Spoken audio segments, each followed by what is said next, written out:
Good afternoon, everyone. Thanks for attending our July City of New Ulm Park and Rec Commission meeting.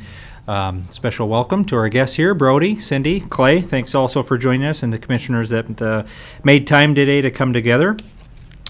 First item of business, welcome introductions. I think we covered that already. The second item of business would be a review of the July 10th agenda. This agenda was sent out in our email packet at the end of last week. Would there be any changes or recommendations to the agenda? Hearing none, would look for a motion to approve the agenda. I make a motion we approve. Second it. Okay, we have a motion and second to approve the July 10th meeting agenda. Any more discussion? All those in favor say aye. Aye. Opposed? Motion carries. Next item of business, review of our last month's meeting minutes, the June 12th Park and Rec Commission meeting. If everyone had a chance, hopefully, to review those. Any comments, corrections of the meeting minutes for June 12th?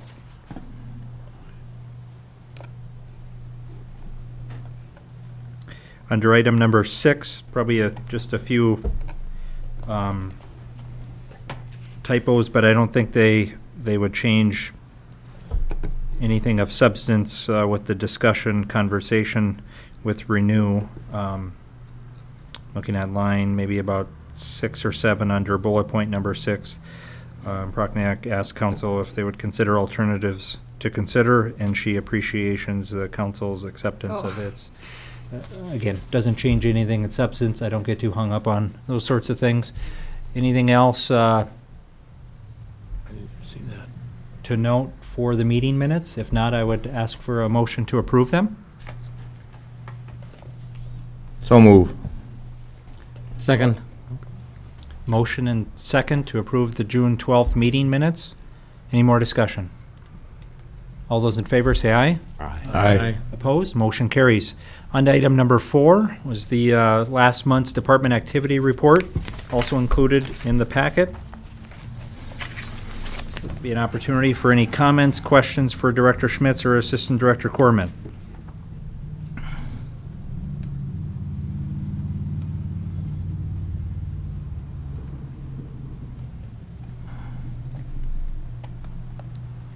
Okay. If there are no questions or comments, the activity report will be filed with our meeting minutes today. On to item number 5, City Council meeting recap, June 20th and July 5th meetings. Director Schmitz. Thank you, Chair Fryer and Commissioners. On the June 20th City Council meeting, they ordered Putting Green to basically remove everything from the site except for the community garden. They also accepted the donations that you recommended they accept, and they authorized the various Hermanfest requests for Hermanfest the Saturday after Labor Day this September. And then they received the 2016 budget audit, which had no anomalies or concerns. And then they also directed the city attorney to draft a change to the leash law. The July 5th City Council meeting saw them schedule a budget work session with the City Council and the City Manager, Finance Director. I don't have that exact date, but that would be in our City Council meeting minutes. And then finally, they tabled the leash law change. Those were the items that were discussed at the last 2 City Council meetings. Okay, knowing that the Putting Green conversation was one that was here at the Park and Rec Commission, any other questions or recommendations from the Park and Rec based on the conversation and decisions the City Council? So are they taking out all of the putt-putt features too then? Yes. Putting Green is planning to have a public auction within about a month and try to sell everything they possibly can off the site.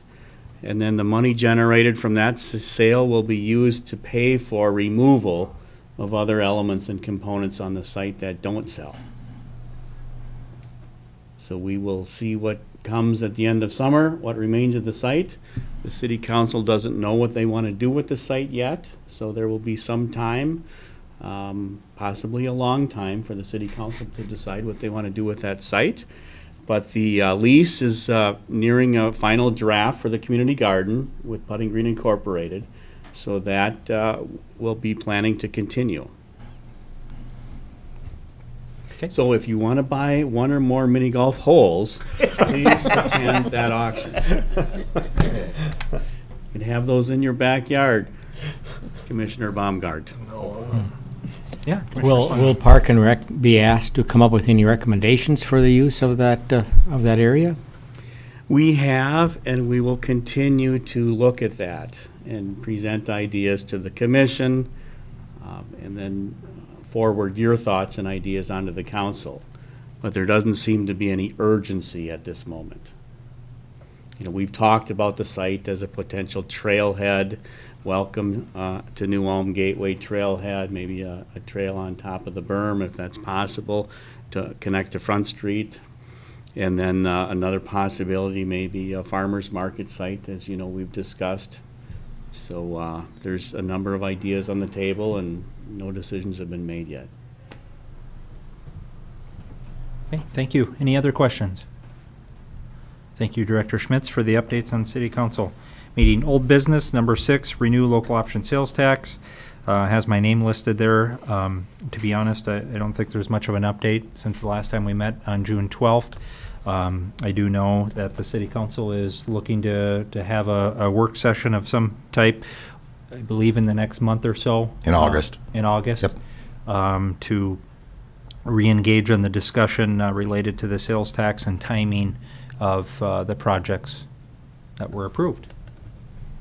So again, I just will try to get communication out to this commission when that is scheduled, and my hope would be that we could have strong participation from the community that worked really hard on all of the renew activities to date. Any follow-up questions? Okay, more to come. Another item, old business, number 7, German Park Playground. Director Schmitz. Thank you, Chair Fryer and Commissioners. You've had a month now to further review the replacement project at German Park with the playground. We have fine-tuned the design and kind of refined it to what we consider to be basically a final design, a final plan. And the only other tidbits of new information we have is that it certainly has gone through the formal budgeting process with the City Council. And so any recommended change to that expenditure would need City Council authorization and approval. This is the last and final replacement project of all our older and non-compliant playgrounds. And we cannot, as I mentioned, take those funds to another project without City Council authorization, including potential renew projects. So we have brought 4 depictions of different angles of the final design, what staff use as the final design. We have worked extensively with the vendor, who is a state of Minnesota contract holder or a cooperative purchase contract holder, and where we are confident that the project will come in under budget or at budget, $225,000, which is 2 years worth of funding. As you recall, we did have a carryover from 2016 to add to 2017 budgeted funds. So this is kind of a 2-year funded project. And staff is recommending the poured-in-place rubber surfacing, like the one we did at Herman Heights. And the reason we're recommending that is reduced maintenance expenses and reduced maintenance costs. And, of course, improved accessibility. So if you have any questions, Assistant Director Corman and myself will try to answer those, but I would ask for your approval to proceed with this planned replacement project. At the last meeting, I know it was discussed about the dollar amount for it. I'm okay with it. It's like Director Schmidt said, it was actually a 2-year budget deal where the City Council authorized the request for carryover in 16 to 17. And then 17 authorizing the rest of the funding. I mean, council approved it. I'm okay to go ahead with it and finish out the replacement with the Park and Rec playground equipment. Okay, other discussion? I second it. Oh, you want me to make the motion? Yeah. Okay. I thought you did. No, I just gave my comment on, I mean, with that being said, I'll make a motion, recommend the German Park playground to be replaced with Miracle Recreation manufacturing system provided by Weber Recreation. Okay, we have a motion, and I believe Karen had a ready second to that Yeah. motion. Head of the game. All right, any other discussion? All those in favor, say aye. Aye. Opposed? Motion carries. All right. On to new business. Pickleball update. There was a update and action sheet in our packet. Director Schmitz. Thank you, Chair Fryer and Commissioners. Recreation Program Supervisor Joey Schugel is unable to attend the meeting today, so I'm going to discuss it with you. It's kind of under his realm. He handles a lot of these activities, and he's got an active group of pickleball players in the Recreation Center in the Vogel Fieldhouse. After lunch, Monday through Friday now. It started as 1 day a week, and now I think we're at 4 or 5 days a week after lunch. Very popular in the winter season, but also in the summer. Pickleball is an active sport that's growing nationwide and worldwide. It's kind of like a miniature tennis, played with a wiffle ball and a large ping pong paddle on a smaller tennis court. If you haven't seen it, please go to the Vogel Fieldhouse and check it out sometime after lunch. And so with the enthusiasts, they are requesting an outdoor facility. And as you know, we have 2 tennis courts at Lincoln Park and 2 tennis courts side by side at Washington Park. We're in the process of renovating those and improving them. And so Joey Schugel and the pickleball group have met with the New Ulm Tennis Association, and the New Ulm Tennis Association has endorsed this proposal to convert. One of the discussions was whether there should be one or some pickleball at both the 2 parks, and tennis, pickleball and tennis at each of Lincoln and Washington parks. But the decision and recommendation was to put 1 pickleball complex at a park and then the tennis complex at the other park. So the recommendation is to convert the 2 tennis courts at Lincoln Park into 6 pickleball courts, and then, of course, maintain the 2 tennis courts at Washington Park. The costs involved in this conversion are minimal, especially now, given the fact that we're going to be resurfacing those courts anyways, and we did recently widen them for safety purposes, and we've improved the lighting. We've gone from a halogen or metal halide lighting system to an LED lighting system to save on energy and provide more lumens. Another element with this project is the fact that the high school, District 88 New Ulm High School, has built a fabulous large tennis facility up on North Highland Avenue that increased the number of tennis courts in town. So we may not need the 4 tennis courts at Lincoln and Washington Park. So if there's any questions, I will try to answer those for you, but you can see in the packet a diagram of how the layout would be with 6 pickleball courts, and then a photograph of a similar facility in Washington State. Director Schmitz, apparently the middle school anticipates that they would be able to use those courts as well? Those courts would be available to anyone and everyone. Right, but Yes. does it seem as if that would be a Phi-Ed activity that they would be able to use, because I think that really enhances the prospects for that. Yes, exactly. And the fact that Lincoln Park is in close proximity to the middle school and the tennis courts, the existing tennis courts at the middle school. So, yes, I would see that a number of they already have pickleball, I think, in their Phi-Ed curriculum, but they don't have an outdoor court complex for them to do, involve that with, to play on. So yes, I think they would certainly be a user group. There's a rather active group from Sleepy Eye that comes over and uses the pickleball courts on a fairly regular basis. And we've even had a couple from Bird Island come every couple of weeks, they'll come to use our facilities here. This is the Vogel Fieldhouse, indoor courts you're talking Yes, about. yes, the indoor Understood courts. about They have outdoor courts, but they don't have any place to play in the wintertime. So they've come over. So as you've indicated here, pickleball seems to be a growing sport. It is, and it's available to all ages.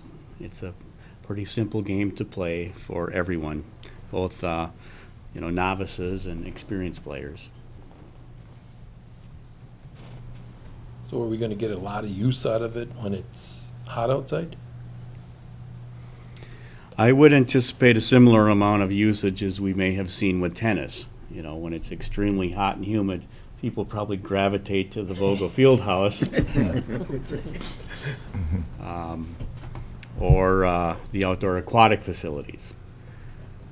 I've wondered that too, because in the wintertime, obviously, you can't No, play you can't use it. outside. And in the summertime, you've got the air conditioning. But on the other hand, I know there are other people who talk about wishing that they could play outdoors. So I've not experienced what it would be like playing outdoors with pickleball. I really can't say. One different element of the equipment, I do know that an indoor pickleball is lighter, a little bit lighter than an outdoor pickleball. It's a little bit heavier wiffle ball that they use for an outdoor pickleball play because of the wind and the element factor.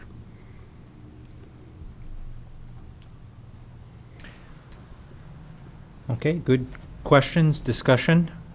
Any other questions for Director Schmitz or Assistant Director Corman?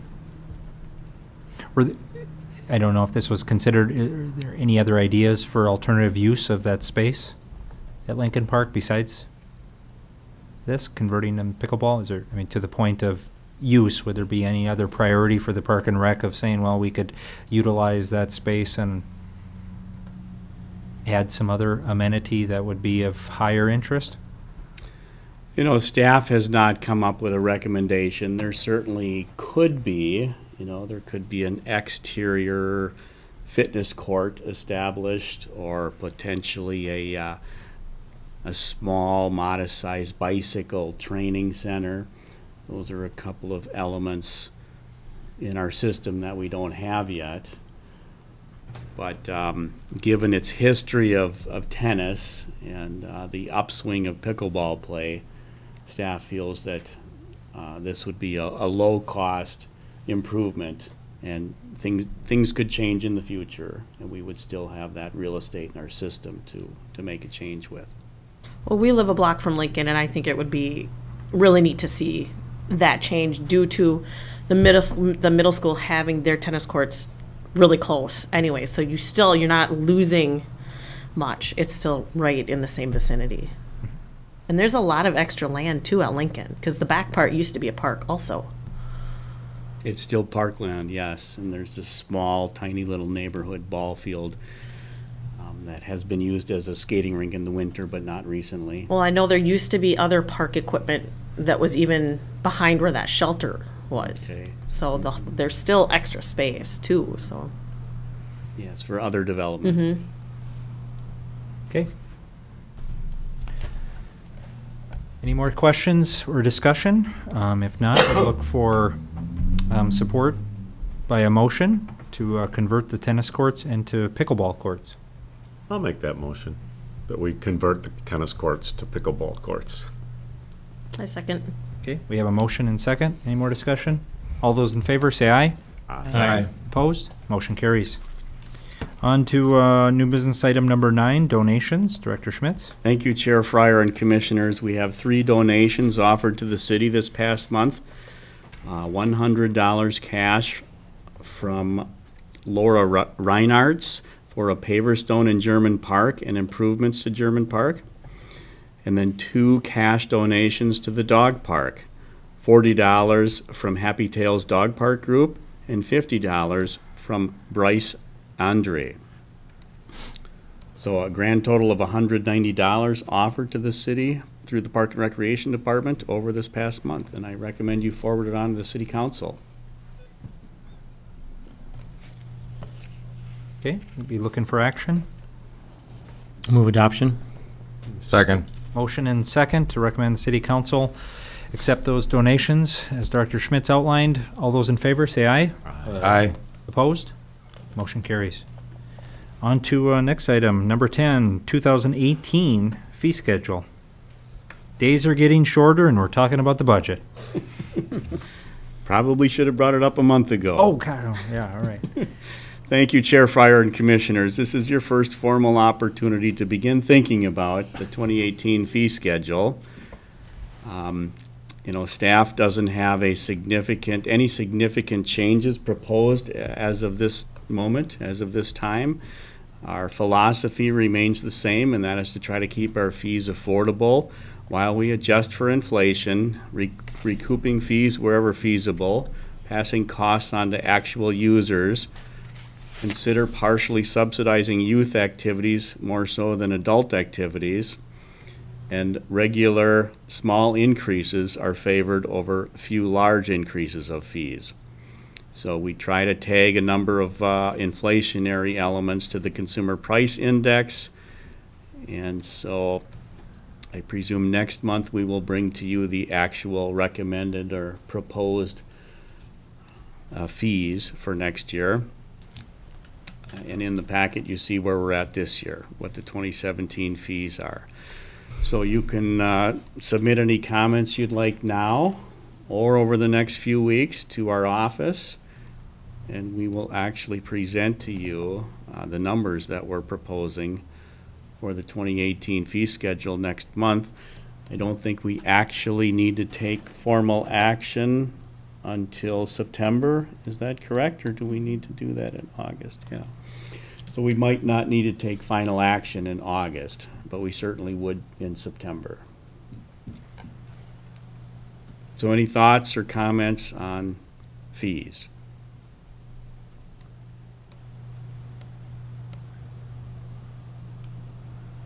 Not hearing any today, but Maybe I have one. Yeah. Just to the Park and Rec staff, maybe you know the answer, maybe you don't. In the past, when city has increased fee schedules, I do know some departments really hear about it, like this went up $22, this went up 25 cents. Does the Park and Rec ever hear after the fee schedule, is there a bigger item that comes up where you hear most complaints on, like pool admission fee or walking fee, or you don't hear about it? We don't, we hear very little Okay. complaints about our fees because they're so modest. Yep. They're anywhere from 0 to 3% Okay. typically.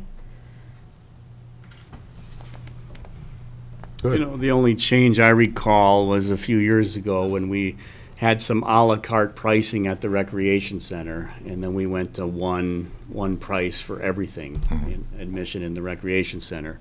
We used to have a separate pool pass or a separate, fitness center pass, and now it's you come in the door, pay one fee daily, punch card, 3 months or 12-month membership, and you have the entire facility.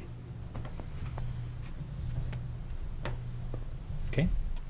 I think one thing I hear is, and I'm probably biased, but non-users. I mean, there's a lot of people that live in District 88 and don't live in New Ulm and got to pay extra money to use them fees, use their stuff. I've heard that too. And I think I think it's wrong, but, I mean, I can answer that. That is the one area that I guess we do hear a lot of complaints about is people that live, they have a New Ulm address, but they're outside the city limits. The reason why that is implemented and the reason for that is because people who live within the city limits pay city taxes, which subsidize the facilities and the programs.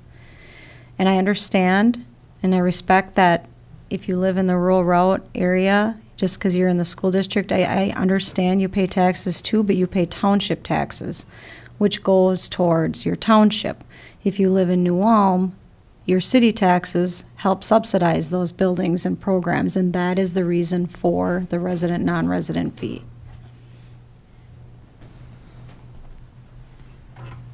And I actually try to get word out about that. The city writes articles in the Journal periodically about items such as this, like why resident versus non-resident fees, in an effort to try to get that word out and to disperse that information.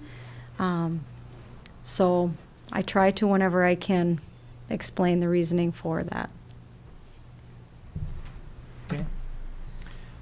Thank you for providing clarification. Any more comments on the fee schedule? Again, this will come back 1 or 2 times through the commission, so if you have recommendations or considerations, please forward those on to Director Schmitz or Assistant Director Corman ahead of our next meeting. Okay, no action to take today.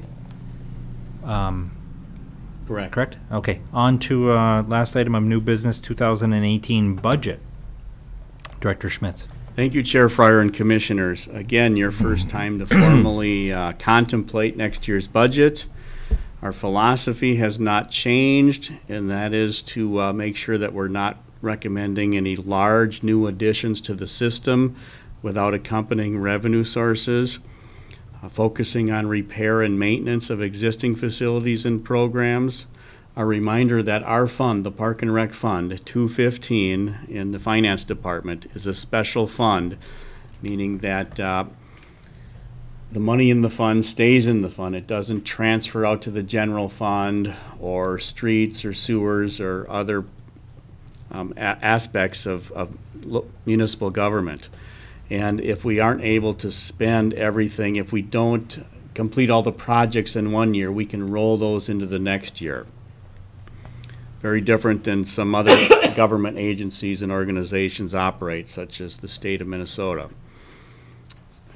So normally we have approximately $500,000, give or take some, to spend on repair and replacement projects or modest improvement in addition projects. You have a list of some ideas that staff has been discussing over the past year or longer. No decisions are necessary today. Staff will be preparing a proposed budget at City Hall through the Finance Department and Administration. Departments submit that by the end of July, and then in August, the Finance Department and Administration review that. And then in September, the preliminary budget is adopted by the City Council. So you can make suggestions or comments now or over the course of the upcoming weeks.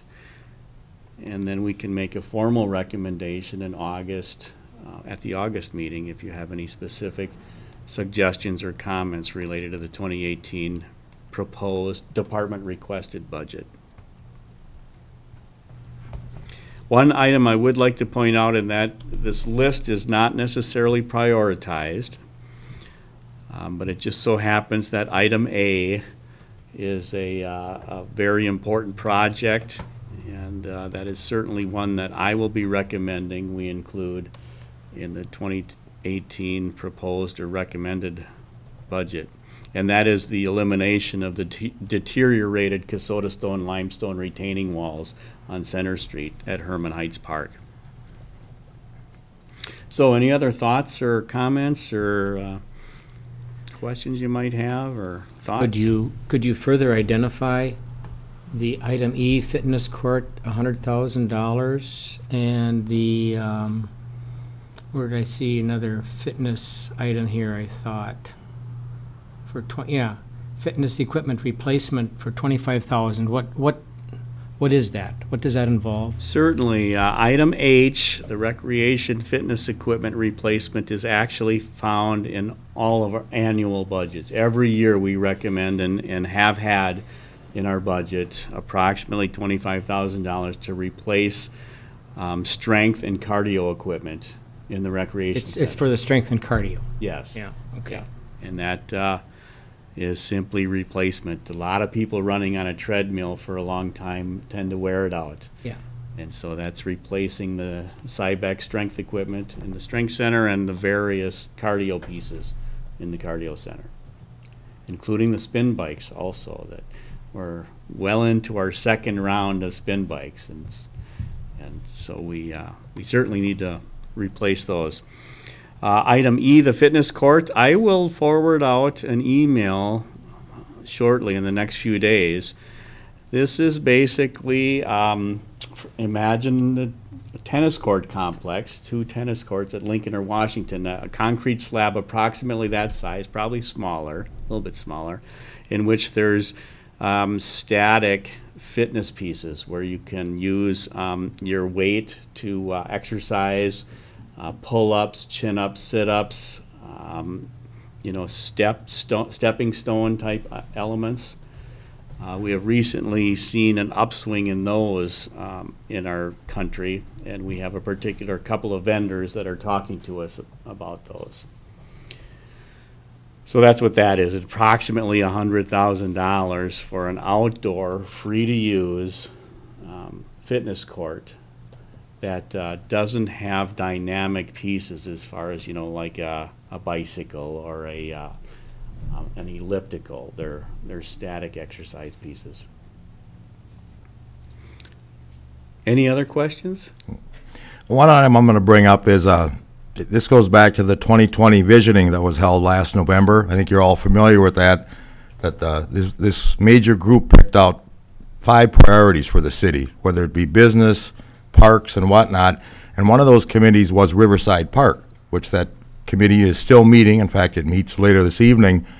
They were told, kind of look at it to start small. I mean, we did replace the Pirate playground equipment in 2008, but since that time, nothing else has been done to Riverside Park. And one of the items they're going to be bringing to the Park and Rec probably soon is starting at the building. Should we start to heat the building? Should we put user-friendly bathrooms in the building? And that's one thing to think about with this budget thing coming up, because I know that board will probably be coming in front of the Park and Rec doing some recommendations. And it's not just this board, that was actually how the community felt. Let's revitalize Riverside Park. So just kind of a heads up on that they'll be coming. Can we start doing some other items in Riverside Park? And it all takes money, and it's budget time. Okay, thank you. Other questions, recommendations? Where are we at as far as replacement of the figurines for the Glockenspiel? How far along are we on that? Great question, Commissioner Slededall and Commission. We have approximately 20 figurines. 4 were replaced last year, and we're replacing 4 this year. And so that would leave, another dozen left to go. They're about $9,000 a piece, custom fabricated out in Cincinnati.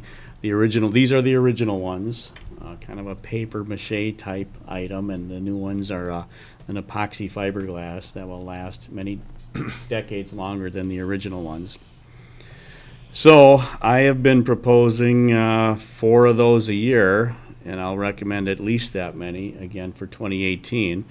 Now, some other elements with the Glockenspiel are the controls is the control system. It's a very old original analog control system, and the new digital system is about the size of a smartphone, and the old analog system takes up most of the base of the Glockenspiel. If you've ever gone inside and looked at that, solenoids and some older electrical components.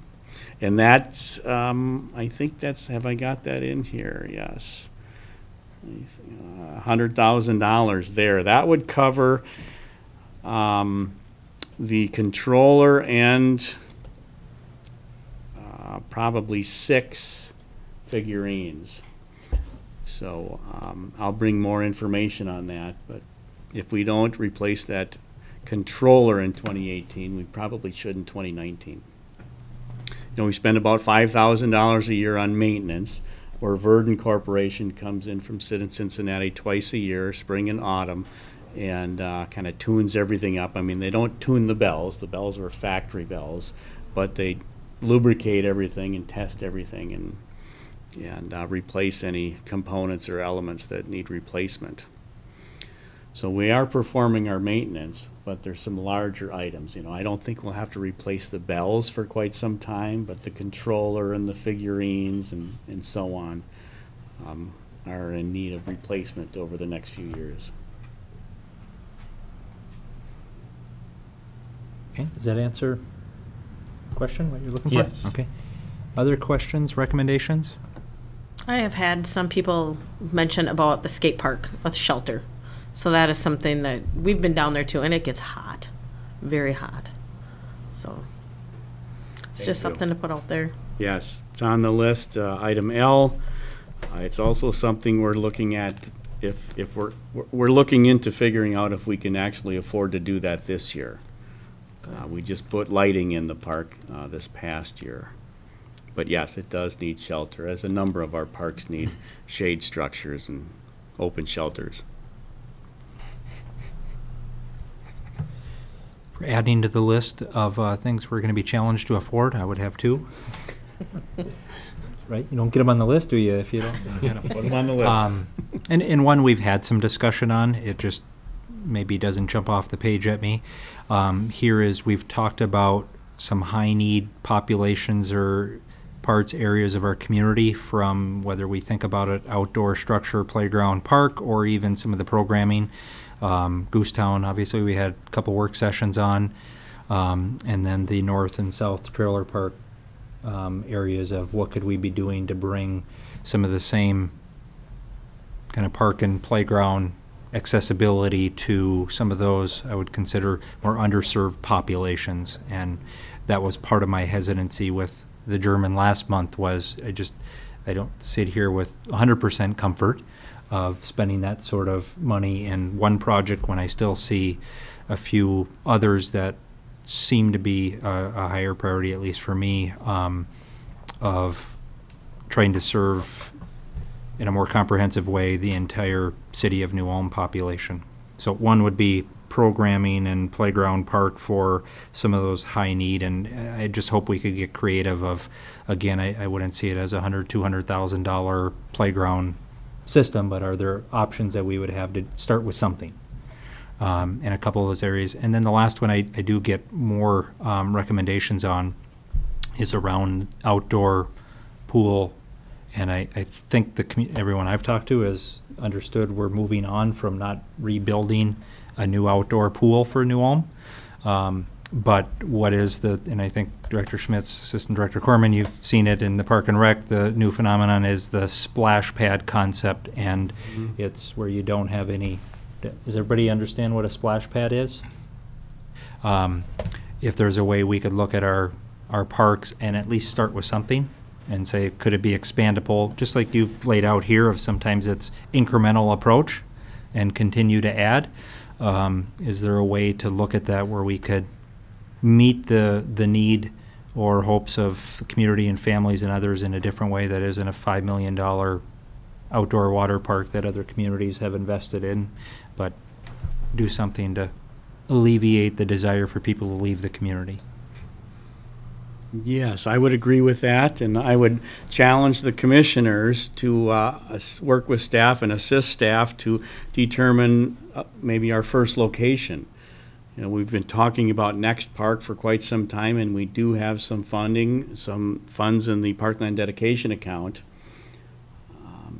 And so I would certainly support a splash pad at a relatively new park, or a part of the community that doesn't have a developed park or a neighborhood park. So that's certainly something that should be put on the list, and the commissioners should think about where that might fit in our system, and staff's got some ideas on that also. Thank you. Okay, I think my tracking, we have 3 letters of the alphabet left, and do anyone want to help us get to Z? Oh, I'm sorry. I'm not trying to make light of all. These are all really good projects, so. Anything else? Again, this will come back. So do we need to take any action today? No action Okay. necessary today. So if you have additional ideas, please forward on to Director Schmitz. Okay, we'll move on to the reports. Director Schmitz. Thank you, Chair Fryer and Commissioners.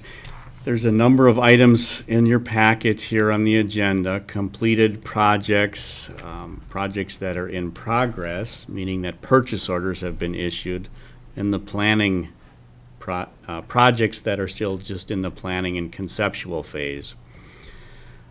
I'm trying to think if there's any special ones I want to pull out. I'm certainly not going to read all this into the record.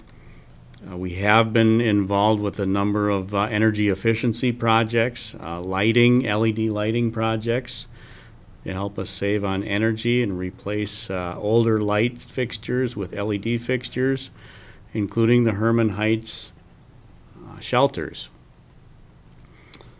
We just heard from the Mighty Ducks Fund up in the Twin Cities with the state. Sports Commission, that our second Zamboni is going to be arriving, the electric Zamboni, half funded by the Minnesota Sports Commission. That'll be arriving early autumn. And the South Park Disc Golf Course renovations are going to be taking place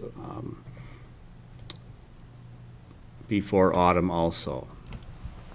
Other than that, I have nothing else to add. If there's any questions, I'll try to answer those. Okay, any follow-up questions for Director Schmitz? Hearing none, on to Commissioner reports. Reports, updates from the Commission? Hearing none, our next meeting will be August 14th. Here at 4 p.m. City Hall. Appreciate again everyone's attendance today and a great discussion. We'll adjourn the meeting. Thank you.